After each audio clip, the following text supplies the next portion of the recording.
दोस्तों, आज के इस नए एपिसोड में आप सभी का स्वागत है। रोमांच से भरी डरावनी कहानियां सुनने के लिए आज ही मेरे यूट्यूब चैनल को सब्सक्राइब करें और नोटिफिकेशन पाने के लिए बेल आइकन को जरूर दबा दें। तो चलिए आज की कहानी की ओर बढ़ते हैं। जहां कहीं भी जब कभी भी उसकी आवाज सुनाई देती है, मौत का मातम छा जाता है। पूरे घर में सन्नाटा हो जाता है और जिस किसी को भी वो नजर आ जाए, वो अपनी जिंदगी के उल्टे दिन गिनने शुरू कर देता है। उसे ये मालूम हो जाता है कि अब उसकी मौत उसके करीब है। इसकी शुरुआत कब हुई थी मुझे ठीक से पता नहीं, पर जब ये तीसरी बार हुआ तब मुझे उस बात का एहसास हुआ था। मैंने वो आवाज तीसरी बार सुनी थी। एक उल्लू जो हमारे घर के आसपास घूमता था और चिल्लाता था या शायद रोता था। और जब उसकी आवाज घर में सुनाई देती थी तो घर के सारे लोग अपने आप को एक कमरे में बंद कर लेते थे। कोई भी नहीं चाहता था कि वो नजर आ जाए, पर फिर भी जिस किसी को वो उल्लू नजर आ जाता था उसकी मौत पक्की होती थी। और इस बात को मैं ही नहीं बल्कि घर के सारे लोग जानते थे। जब मैंने पहली बार उल्लू की आवाज सुनी थी तब मेरे चाचा की मौत हुई थी। जब मैंने दूसरी बार आवाज सुनी तब मेरे छोटे भाई की मौत हुई थी। और ये आज तीसरी बार है जब मैंने उस उल्लू की आवाज सुनी है। जब से वो आवाज सुनी है तब से दादी की तबीयत बहुत खराब है। मतलब साफ था कि मेरी दादी को वो उल्लू दिखाई दिया होगा और अब जल्द ही उसकी मौत होने वाली है। कहते हैं कि अगर किसी को उल्लू का रोना सुनाई दे तो वो अशुभ संकेत होता है, या फिर उल्लू की आवाज सुनाई देना मतलब किसी अपने की मौत। पर यह सब हमारे साथ ही क्यों हो रहा था, इसके पीछे क्या राज है, मुझे कुछ पता नहीं था। पिछले कुछ महीनों से हम सब इन हादसों से इतने डरे हुए थे कि हमारा घर से बाहर निकलना तक मुश्किल हो गया था। उस रात मेरे पिताजी, मेरी माँ और मैं हम तीनों दादी के कमरे में रुके हुए थे। दादी की हालत बहुत ही खराब थी, पर डर के मारे कोई भी घर से बाहर जाना नहीं चाहता था। इसलिए हमने डॉक्टर को फ़ोन कर घर पर बुला लिया। डॉक्टर ने आकर मेरी दादी का चेकअप किया और उन्हें जल्द से जल्द हॉस्पिटल एडमिट करने को कहा था। पर सब पहले से ही इतने डरे हुए थे कि बाहर जाने को कोई तैयार ही नहीं था। हम सब इस सच्चाई को अच्छी तरह से जानते थे कि हम कितनी भी कोशिश क्यों न कर ले, पर दादी को हम नहीं बचा सकते। मैंने खुद उस रात दादी की हालत देखी थी। दादी रात भर दर्द से चीख रही थी, चिल्ला रही थी। उसके आंखों का रंग बदल चुका था। उसकी आंखों में सफेद रंग उतर चुका था। आंखों से, कान से, नाक से बस खून ही निकल रहा था। सच कहूं तो दादी अपने होश में ही नहीं थी। ऐसा लग रहा था उसके अंदर कोई और ही है। हम सबने दादी को बिस्तर से बांध रखा था, क्योंकि रोते रोते बीच में ही अचानक वो उठकर बैठ जाती और कुछ भी बड़बड़ाने लगती थी। तुम्हारी भी जल्द ही ऐसी हालत होगी, सबकी मौत आएगी, मैं फिर आऊंगी। पर मुझे दादी की बात जरा भी समझ में नहीं आ रही थी कि वो ऐसा क्यों बोल रही थी। शायद पापा और मम्मी जानते थे, पर वो मुझे कुछ भी बताने को तैयार नहीं थे। तो उस रात मैं बस एक कोने में बैठा वो सब देख रहा था। मैंने उस रात दादी को दर्द से पल पल मरते देखा, पर कोई भी कुछ नहीं कर सकता था। एक बात तो मैं समझ चुका था कि वो दादी नहीं थी, बल्कि कोई और ही थी। क्योंकि दादी इतनी ताकत से उठकर बिस्तर पर बैठती कि पूरा बिस्तर हिल जाता था। दादी ने तो कई बार अपनी ताकत से हाथों पर बंधी रस्सियां तक तोड़ दी थी। उतनी ताकत दादी में कभी भी नहीं थी। कुछ तो गलत था। घर में सब जानते थे, पर मुझे कोई बताना नहीं चाहता था। और फिर सुबह होते होते दादी की मौत हो गई। मेरे लिए हैरानी की बात यह थी कि दादी के अंतिम संस्कार को भी चुपके से और जल्दबाजी में किया गया, और उस वक्त हमारे परिवार से किसी को भी नहीं बुलाया गया था। या फिर दादी की मौत इतनी भयानक थी कि कोई उसे देखने आना नहीं चाहता था। पापा, मम्मी और मैं, बस हम तीन लोग थे, और हमारी चाची। उस दिन के बाद तो पिताजी और भी डर गए थे। मालूम ही नहीं था कि आगे क्या होने वाला है। और अब कौन मरने वाला है। मैं तो हर रोज उनसे पूछता था कि आखिर हुआ क्या है, घर के लोगों को कौन मार रहा है। पर मेरे कई सारे सवालों के बावजूद वो मुझे कुछ भी नहीं बताते थे। अगले ही दिन पापा ने एक मांत्रिक को घर पर बुला लिया। घर में तंत्र मंत्र झाड़ फूंक करवाई। घर में जो भी बुरी शक्ति थी उसे हटाने का पूरा इंतजाम किया।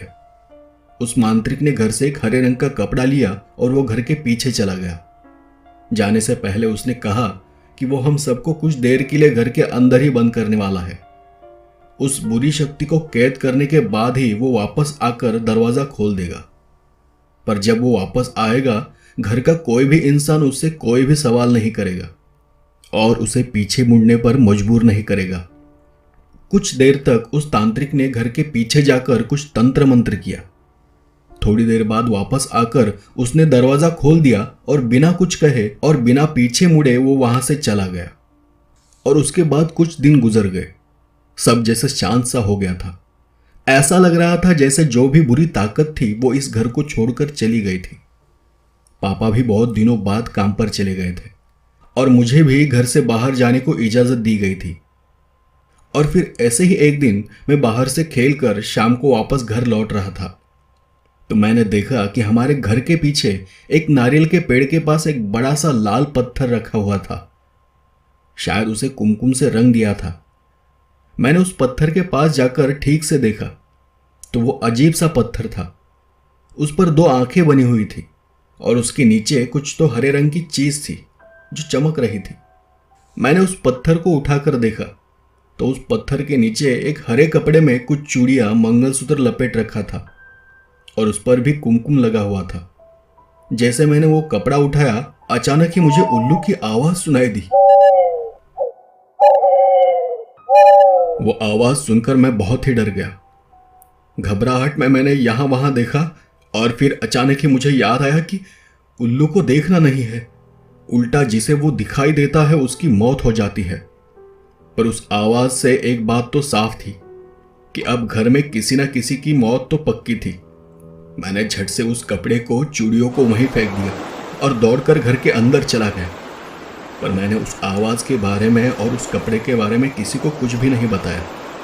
और उसी शाम को पापा भागते हुए घर वापस आए। तब लगभग शाम के 7 बज चुके थे और आते ही मेरी माँ के सामने गिड़गिड़ाते हुए रोने लगे, मुझे बचा लो नीलिमा, मुझे बचा लो, वो मुझे मार देगी, मुझे बचा लो नीलिमा। मेरी माँ उनसे पूछ रही थी, क्या हुआ, सब तो ठीक है ना? मुझे तो कोई आवाज सुनाई नहीं दी। पर पापा बस रोए चले जा रहे थे और वो गिड़गिड़ा तो मेरी माँ के सामने रहे थे, पर वो मेरी माँ से नहीं बल्कि और किसी से रहम की भीख मांग रहे थे। मुझे छोड़ दो, मुझसे बहुत बड़ी गलती हो गई है, मुझे माफ कर दो, बस एक बार मुझे माफ कर दो, दूसरी कोई भी सजा दो पर मुझे छोड़ दो।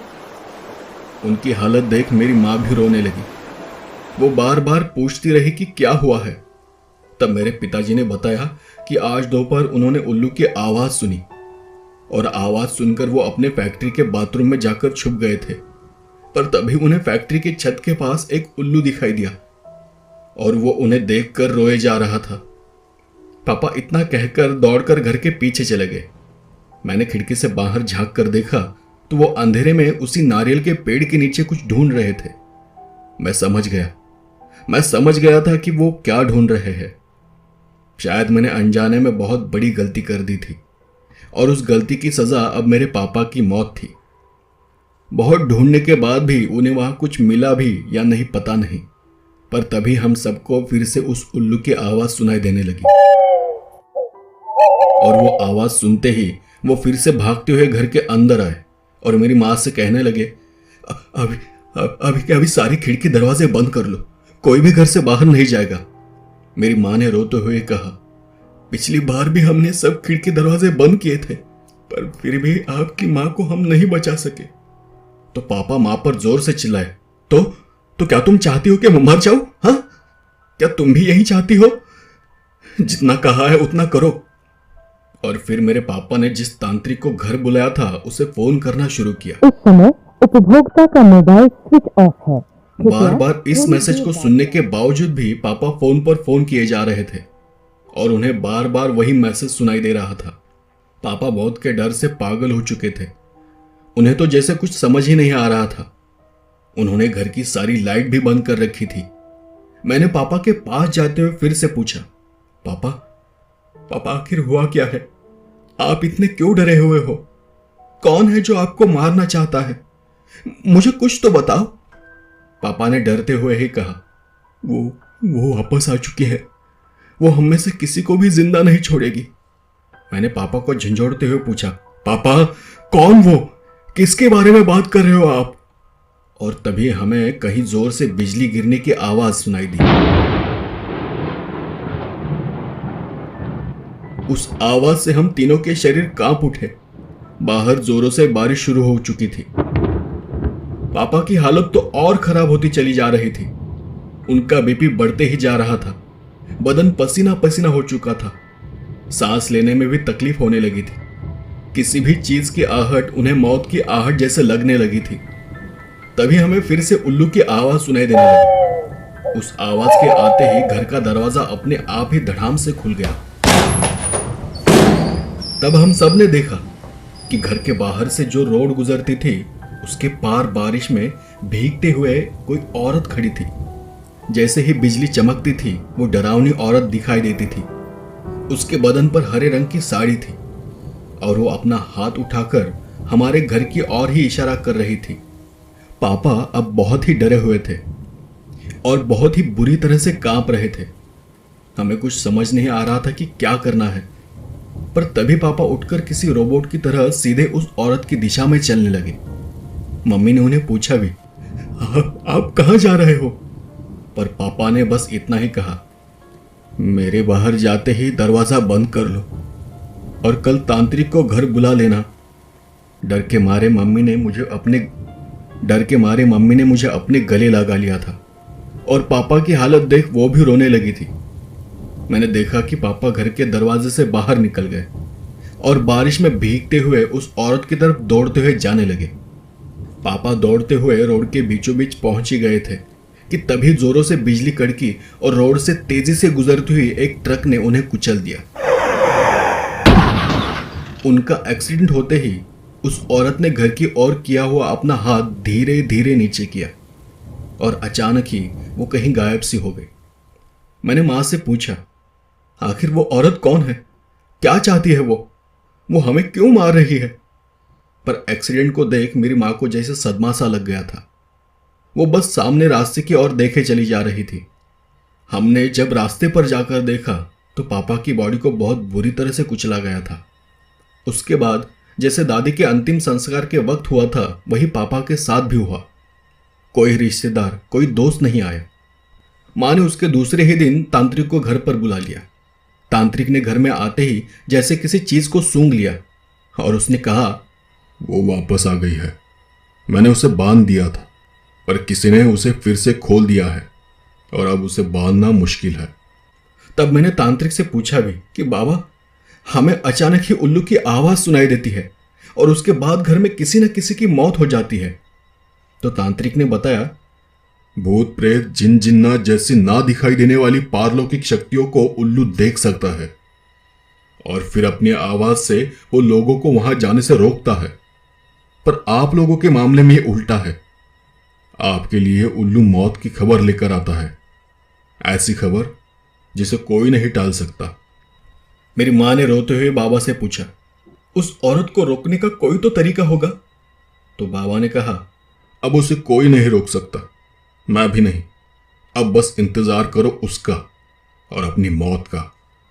इतना कहकर वो तांत्रिक घर से बाहर चला गया। बाबा की बात सुनकर मां बहुत ही डर गई और मुझसे लिपट कर रोने लगी। और फिर अचानक ही अपने कमरे में जाते हुए उसने कहा, जल्दी से जितना हो सके उतना जरूरी सामान पैक कर लो, हम अभी के अभी इस घर को छोड़कर चले जाएंगे। तो मैंने मां को रोकते हुए पूछा, पर मां कौन है वो औरत? मुझे कोई कुछ क्यों नहीं बता रहा? क्यों वो हम सबको मार रही है? तो मेरी मां ने इतना ही कहा, बस इतना ही समझ लो कि किसी और की करनी का फल हम भुगतने वाले हैं। और ऐसा कहकर वो जल्दी से अपने कमरे के अंदर चली गई। मैं वहीं का वहीं खड़ा था। तभी मुझे फिर से उल्लू की आवाज सुनाई दी। माँ दौड़कर अपने कमरे से बाहर आई। वो बहुत ही घबराई हुई थी। तुमने सुना वो आवाज? आज जरूर हम दोनों में से किसी एक की मौत पक्की है। पर मैंने उन्हें बस शांत रहने को कहा। पर वो आवाज सुनकर माँ तो जैसे पागल सी हो गई थी। वो घर में यहां वहां भाग रही थी, छुपने के लिए जगह ढूंढ रही थी। मुझे तो कुछ समझ नहीं आ रहा था कि मैं करूं तो क्या करूं, किससे मदद मांगू। वो भूत चुड़ैल, वो जो कोई भी है, उससे माँ को और अपने आप को कैसे बचाऊं। तभी हमारे घर का टेलीफोन बजा। हेलो जी, मैं संजीवन हॉस्पिटल से बात कर रहा हूं। क्या आप सुनंदा अवस्थी को जानते हैं? मैंने कहा, हाँ, वो मेरी चाची है। क्यों, क्या हुआ? उनकी तबीयत बहुत ज्यादा खराब है। आप जल्द से जल्द हॉस्पिटल के इमरजेंसी वार्ड में आ जाइए। वो सुनते ही मेरा दिमाग सुन्न सा हो गया। हमारे घर में पिछले कुछ महीनों से एक के बाद एक किसी न किसी की मौत हो रही थी। कोई अनजान भूतिया चीज थी जो हमें एक एक कर मार रही थी और हम कुछ भी नहीं कर सकते थे। पहले मेरे चाचा, उसके बाद मेरा छोटा भाई, उसके बाद दादी, कुछ दिन पहले मेरे पापा और अब चाची। मैंने देखा कि माँ ने तब तक अपने आप को कमरे में बंद कर लिया था। मैंने उसके दरवाजे को पीटते हुए कहा, माँ जल्दी से बाहर आ जाओ, हमें हॉस्पिटल जाना है। चाची की तबीयत बहुत खराब है। माँ ने घबराते हुए दरवाजा खोला। तब वो बुरी तरह से कांप रही थी। वो इतनी डरी हुई थी कि उससे चला भी नहीं जा रहा था। तो मैं उसे अपने हाथों के सहारे घर से अस्पताल तक लेकर गया। उस पूरे सफर के दौरान उसने अपनी आंख नहीं खोली। वो डर रही थी कि कहीं कोई उल्लू न दिखाई दे। हम जैसे ही हॉस्पिटल पहुंचे तो हमने देखा कि चाची पर एक अलग आईसीयू के कमरे में इलाज चल रहा था। वो दर्द से कराह रही थी। कुछ देर बाहर रुकने के बाद डॉक्टर ने हम में से किसी एक को अंदर जाने की परमिशन दी। तो मेरी माँ आईसीयू के कमरे के अंदर चली गई। तब मैंने डॉक्टर से पूछा, मेरी चाची को क्या हुआ है डॉक्टर साहब? तब डॉक्टर ने बताया, बहुत बुरी हालत में है, कुछ बोल नहीं सकते, बचना मुश्किल लग रहा है। मैंने फिर डॉक्टर से पूछा, सर, उनके साथ आखिर हुआ क्या है? क्या आप मुझे बता सकते हो? डॉक्टर ने कहा, डिटेल में तो नहीं पता, पर उनके किसी पड़ोसी ने पुलिस को फोन कर यह खबर दी थी कि उनके घर से अजीब अजीब चीखने की, चिल्लाने की आवाजें आ रही थी। जब पुलिस उन्हें यहां लेकर आई तो उनके पूरे शरीर पर जलने के, कटने के निशान थे। पर पुलिस के कहने के मुताबिक घर में वो अकेली थी और कोई भी इंसान अपने आप को इतनी बुरी तरह से तभी घायल कर सकता है जब उसका अपने दिमाग पर काबू न रहे, वरना नॉर्मल कंडीशन में किसी भी इंसान के लिए इतना दर्द सहना नामुमकिन है। और इतना कहकर डॉक्टर वहां से चला गया। मैं जानता था कि हो न हो ये उसी भूतिया चुड़ैल का काम है। मैंने तब आईसीयू के कमरे की कांच से देखा तो माँ और चाची दोनों रो रही थी। तब चाची ने मुझे अंदर आने का इशारा किया। मैं आईसीयू के कमरे के अंदर चला गया। तब चाची ने मुझे अपने पास बैठने को कहा और माँ को बाहर जाने को कहा। और फिर उन्होंने मेरा हाथ पकड़ते हुए कहा, बेटा, मैं जानती हूं कि तुम जानना चाहते हो कि वो औरत कौन है जो हमारे परिवार के लोगों को एक एक कर मार रही है। वो औरत और कोई नहीं, तुम्हारे पापा की पहली पत्नी थी। उसका नाम छाया था। बहुत कम उम्र में तुम्हारे पापा की और उसकी शादी हुई थी। कुछ 4 या 5 साल गुजर गए पर उसे बच्चा नहीं हो रहा था। जब डॉक्टर को दिखाया तो पता चला कि वो कभी भी मां नहीं बन सकती। और वो बात समझने के बाद घर के सारे लोगों ने उससे बहुत बुरा बर्ताव करना शुरू किया। उन दिनों उन सब में मैं भी एक थी। हम सब ने मिलकर उसे बहुत ताने दिए। उसे बहुत मारा पीटा गया, पर वो गरीब औरत आखिर तक ये सब सहती रही। बच्चे की चाहत में तो तुम्हारे पिताजी दूसरी शादी करना चाहते थे, पर वो औरत उन्हें छोड़ने को राजी नहीं थी। कहती थी, मेरा कोई नहीं है, जैसे तुम सब रख लोगे मैं रह लूंगी, पर जब तक वो जिंदा थी, तुम्हारे पिताजी की दूसरी शादी नहीं हो सकती थी। और इसी कारण तुम्हारे घर वालों की बातों में आकर एक दिन गुस्से में हम सब ने मिलकर उसे जिंदा जला दिया। वो आवाज न करे इसलिए उसका मुंह तक बंद कर दिया और उसे घर में बांध दिया था।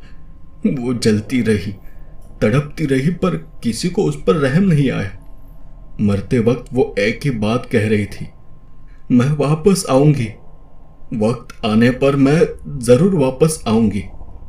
वो तो मर गई, पर उस वक्त हम सब इतने पत्थर दिल हो चुके थे कि हमने उसके मरने का शौक तक नहीं मनाया, न ही उसका अंतिम संस्कार किया।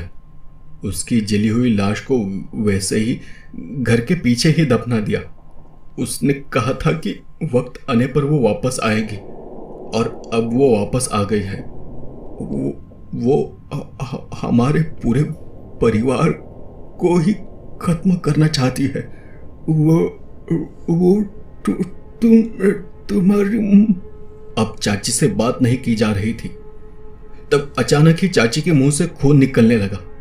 मैं दौड़कर बाहर डॉक्टर को बुलाने चला गया, पर जब मैं डॉक्टर और नर्स को लेकर वापस आया तो देखा कि उस कमरे के बाथरूम से बहुत ज्यादा खून बाहर आ रहा था। डॉक्टर ने बाथरूम का दरवाजा खोला तो देखा कि चाची ने अपना खुद का गला काट लिया था और वो बाथरूम के अंदर खून में लथपथ किसी जानवर की तरह पड़ी हुई थी। मैं भागकर बाहर आया और माँ को वापस घर चलने को कहा। जब हम घर पहुंचे तो मैंने माँ को उसके कमरे के अंदर बंद कर दिया और कहा, जब तक मैं न कहूं तुम इस कमरे से बाहर नहीं आओगी। मैंने घर के पीछे की जमीन खोदने के लिए फावड़ा और कुदाली लेकर वहां पहुंच गया और जहां वो लाल रंग का पत्थर रखा हुआ था ठीक उसी जगह को खोदने लगा। मैं जानता था कि घर वालों ने उस औरत को यही दफनाया होगा, क्योंकि यही मुझे वो हरे रंग के कपड़े में बंधी हुई चूड़ियां और मंगलसूत्र मिला था। 2 से 3 घंटे बीत गए। जब मैंने बहुत सारी जमीन को खोद लिया तब मुझे मिट्टी में धंसा हुआ कुछ जला हुआ काला कपड़ा सा दिखाई देने लगा। मैंने फिर से पूरी ताकत लगाकर जमीन को खोदना शुरू किया और जब मैं जमीन को खोद ही रहा था तो मुझे फिर से उल्लू की आवाज सुनाई दी। मैं जमीन को खोदते खोदते अचानक ही रुक गया और डरते हुए यहां वहां देखने लगा।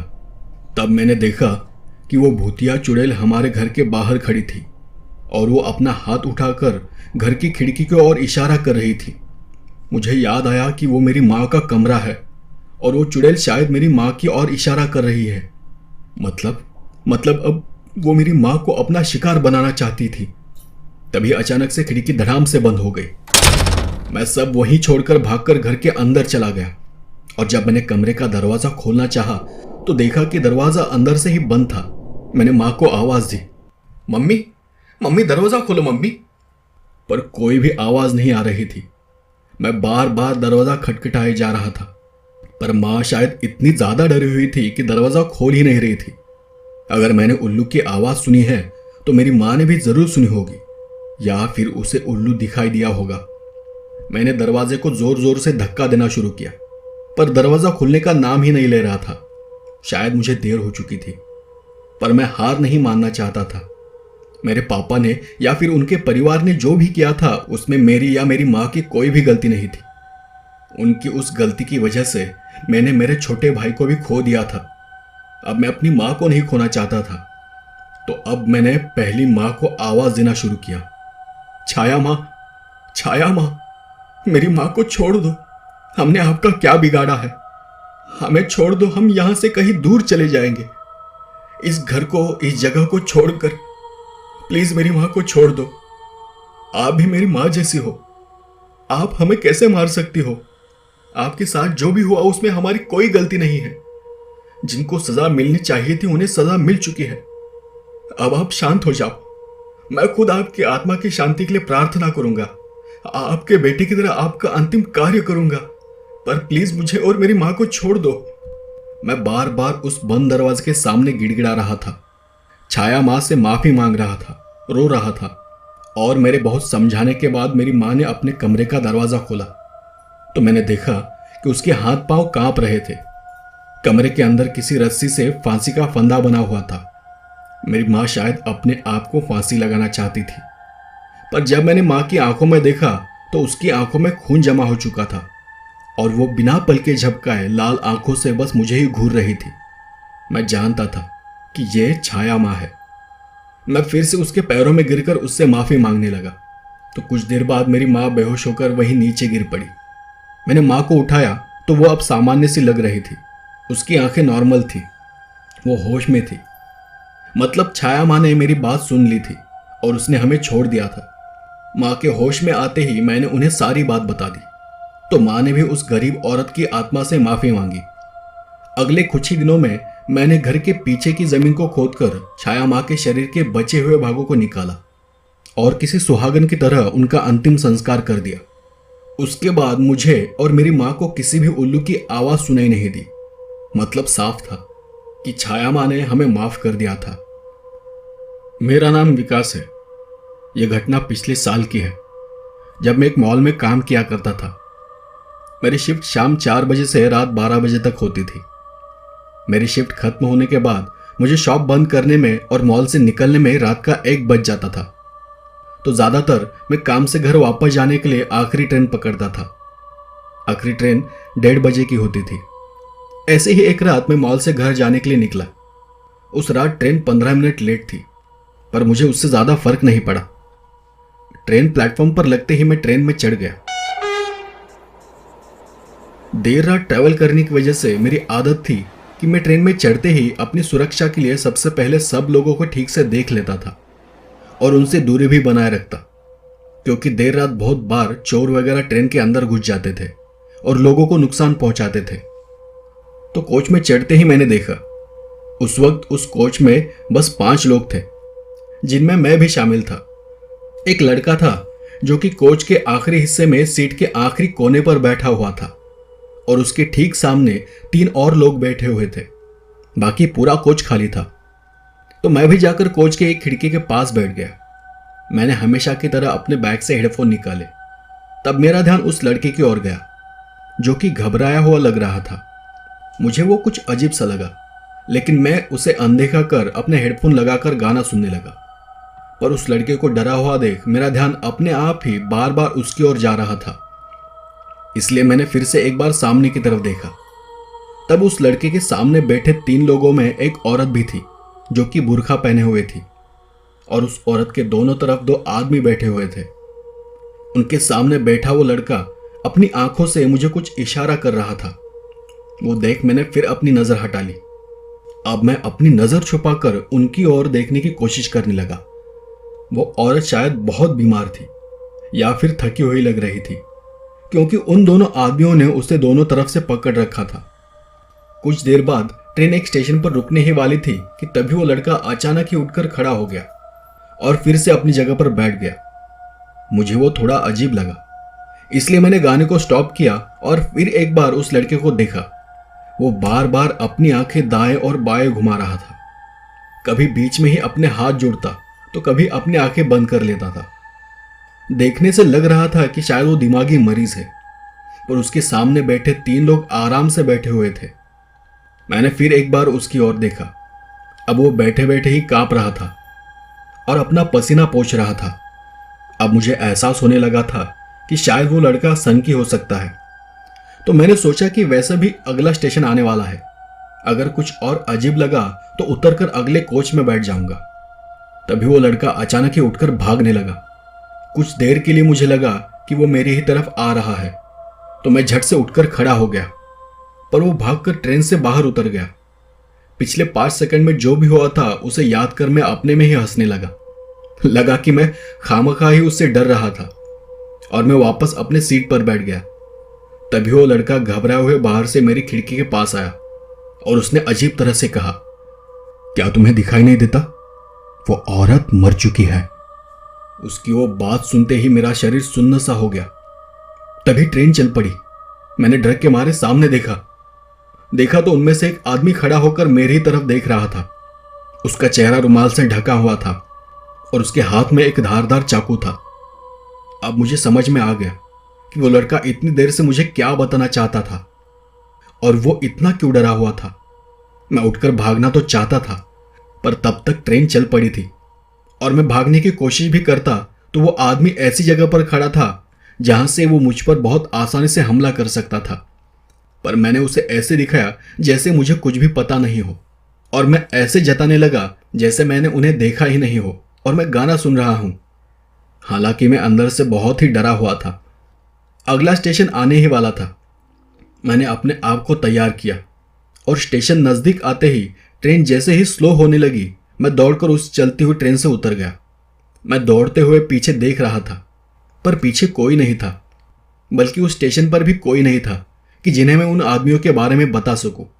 मैं दौड़कर ही स्टेशन के बाहर चला गया और मैंने राहत की सांस ली। आज भी इस घटना को याद करता हूं तो उस इंसान का वो डरावना चेहरा मेरे नजरों के सामने आ जाता है।